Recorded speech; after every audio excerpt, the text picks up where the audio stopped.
You spend roughly 6 years of your life dreaming. 6 years, not sleeping, dreaming specifically.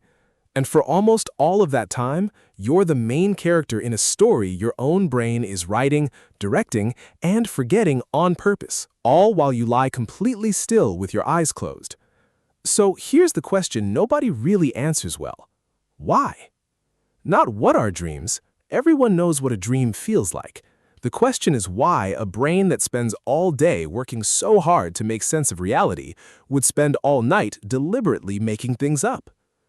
For most of the 20th century, the dominant idea was that dreams were basically leftover noise, your brain doing random maintenance overnight, and the weird images you remember were just your conscious mind trying to make a story out of static. Freud had his own version decades earlier, dreams as disguised wishes, symbols standing in for things you weren't allowed to think about awake. Neither of those holds up well anymore. Once researchers started actually watching the brain during sleep instead of just asking people what they remembered, the picture got a lot more specific and a lot stranger. Your brain is not resting, it's rehearsing. Here's the first real clue.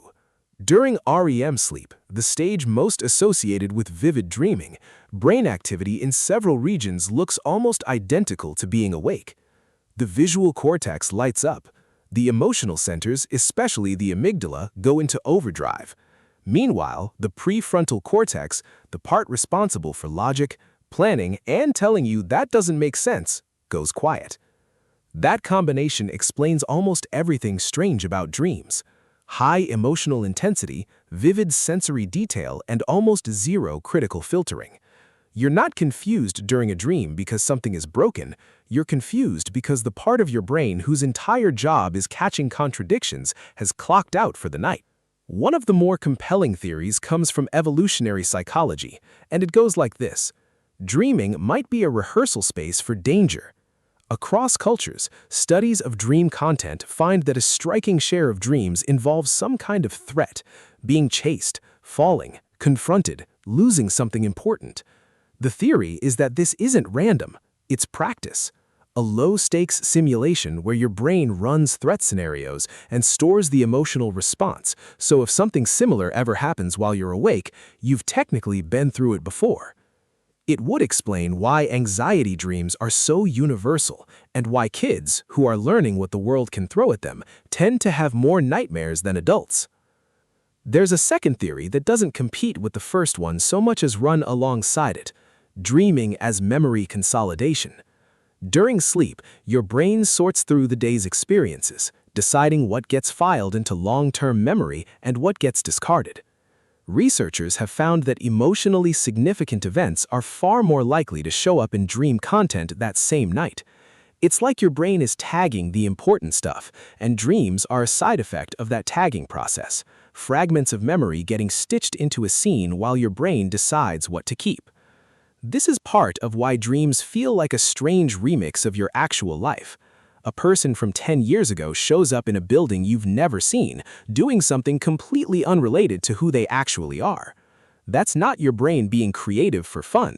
That's memory sorting happening in real time, and you're catching glimpses of the process. So why don't we remember most of them? Here's something that trips people up. You dream every single night, multiple times, but most mornings you remember nothing.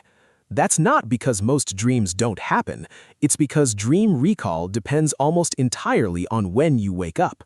If you wake up during or right after REM sleep, the dream is still fresh and gets a shot at being encoded into memory. Wake up an hour later, after your brain has moved into a different sleep stage, that dream is already gone. Not forgotten, just never actually saved in the first place. This is also why the amnesic quality of dreams isn't a flaw. Some researchers argue it's functional. If you woke up every day carrying full vivid memories of dozens of surreal, emotionally intense scenarios from the night before, your sense of what actually happened to you would get muddy fast. Forgetting most dreams might be your brain protecting the line between memory and imagination. Then there's lucid dreaming, the state where you know you're dreaming while it's happening, and in some cases can actually steer it. Brain scans of lucid dreamers show something genuinely unusual, a partial reactivation of the prefrontal cortex, the same region that normally shuts down during REM sleep. It's not fully back online, but it's active enough to restore a sliver of self-awareness inside a state that's usually defined by the total absence of it. This matters because it suggests dreaming isn't one fixed state. It's a spectrum, and the amount of conscious control available depends on exactly how much of your waking brain machinery is still switched on underneath the surface. So why do we dream? The most accurate answer right now is that we probably do it for more than one reason at once. Practicing for danger, sorting memory, processing emotion, possibly stabilizing mood by letting your brain work through difficult feelings in a space with no real-world consequences attached. What we do know for certain is this: dreaming isn't random noise, and it isn't nothing. Every night, your brain builds an entire sensory world, populates it with fragments of your real life, runs you through it emotionally, and then quietly deletes almost all of it before morning. You've spent 6 years of your life inside a theater only you have ever seen, watching a show your own brain wrote specifically for you and forgot on purpose. Maybe that's the strangest part of all.